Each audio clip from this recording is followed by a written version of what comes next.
The Quran says, you are busy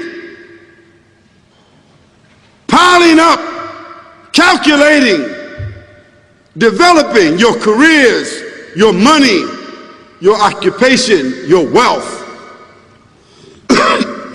until you visit the graves. Think about it. When was the last time that you went to a funeral? Was it your mother? Was it your father? Was it your grandfather? Was it your uncle? Was it your cousin? Was it your friend? Was it your wife? Was it your husband? The last time that you visited the grave, when you went to a funeral and you saw that person whom you loved that was laughing, crying, live, boasting, wealthy, educated, denying, arrogant, whatever they were. What was the demeanor of the people when you walked in that funeral home? When that person was stretched out in their last suit? What was the demeanor? Were the people cracking jokes? Were they dancing? Were they clapping and singing songs? No. Silence. Melancholy. Trauma. Why? Because every person that walked in that room, seeing that person stretched out, the first thing they thought about was not the person. The first thing they thought about was that one day this will be me. So Allah said, Alhaakumut takathur. All of us, all of you are engaged in running your mouths, doing your business, multiplying, buying houses, cars, business, whatever you're doing. And when you're told about God, religion, life, morality, you're saying, look, I ain't got no time for that. You got no time for that. I don't want to hear that. I don't even believe in God. Matter of fact, I don't even know if I'm going to die, and if I do, maybe I'm coming back again. As a matter of fact, science is so sophisticated that I think really that they're on the verge of being able to solve the whole thing of death soon. We ain't got to die. If we got enough money, we don't even have to die. See how arrogant people can be until they visit the funeral house. And then after you go to the funeral house, if you got the guts, if you're able to do so, you go to the grave. And now this is another scenario. And you say to yourself, is that it? I mean, 50, 60 years, scraping, struggling, scheming, lying, stealing, fornicating, jumping up and down, begging, working, and this is the end of it? I mean, is this what's going to happen to me? Are they going to be dropping me into a hole in the ground? A hole in the ground, the same hole that a cat digs after it defecates. Just a little deeper.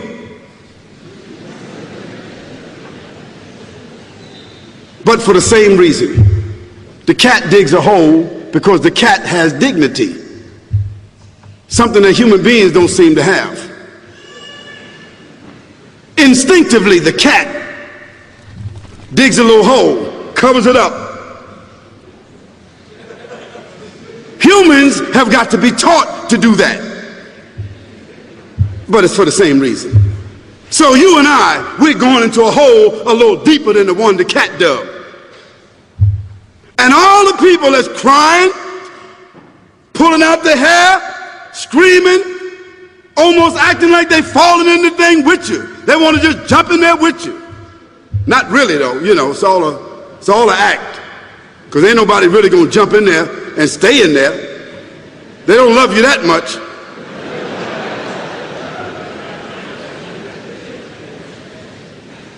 And then after all the shoveling get done, and they fill it up, and the box, you can't even see the box no more, the coffin that cost $5,000. I don't know what did they burn somebody in a $5,000 coffin for? I mean, if I was the funeral director, after they left, I would dig them back up and put them in another box and take that box back.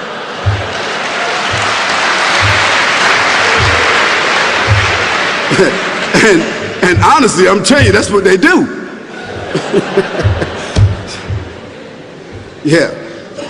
So after all the money and all the drama, and they dig that hole and put you in there and cover you up, and everybody goes back to the place, go back to mama's house or daddy's house or whoever's house, and we cook some chicken or whatever it is, and we do a little dancing and drink some scotch and forget all about that person. And then we want the lawyer to come now and talk about, divvying up the spoils. So if that woman who died had a husband, somebody else gonna marry him, you know that. And that man who died, that woman, in about 6 months or a year of grieving or whatever it is, she gonna come to understand that she needs somebody else to be with, so she gonna marry somebody. So that means if his suits are still in the closet and he can fit them, who gonna wear them? So it really means that after all this time, and the people walk away from that grave, it's over. What about that person in the grave? What's happening?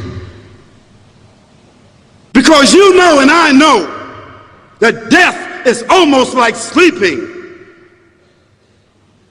Death is like sleeping. Your body is gone. Your body is dead. Your spirit is gone, but your consciousness is there. Yes, brothers and sisters, you and I are going to know when the people put us in that box and put us in the grave. We are going to know. Your spirit is gone. You can't shout. You can't call out. You can't say, "Don't leave me here."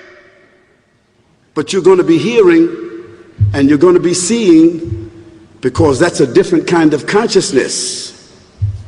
But you can't move. And in that grave, this is when the real trauma is going to begin. Because there's a reason for humans to go inside the grave. If the Creator wanted to, he could have caused us to live and then disappear into the atmosphere. But he didn't. He caused us to go into another womb called the tomb. You started out in the womb of your mother, and you wind up in the womb of the earth called the tomb. From the womb to the tomb. This is the whole trip. And this is what you have to think about. That grave is going to be a place of drama and trauma. A place where you're going to be questioned before you're resurrected. And brothers and sisters, do you think that human beings that have the ability to take a piece of earth, dig it up, irrigate it, put down seeds, plant corn, whatever the case might be. The corn comes up, they harvest the corn.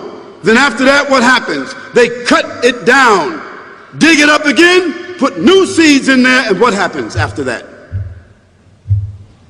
Comes back up again. What happens in the winter? All the leaves fall off the trees and the earth goes dead. And what happens in the springtime? The water comes, generates the earth again, germinates all over again, new grass, new leaves, new flowers, new fruits. So Allah says, and a sign for them is the dead earth. After that, we give it life. And then you eat the fruits from that.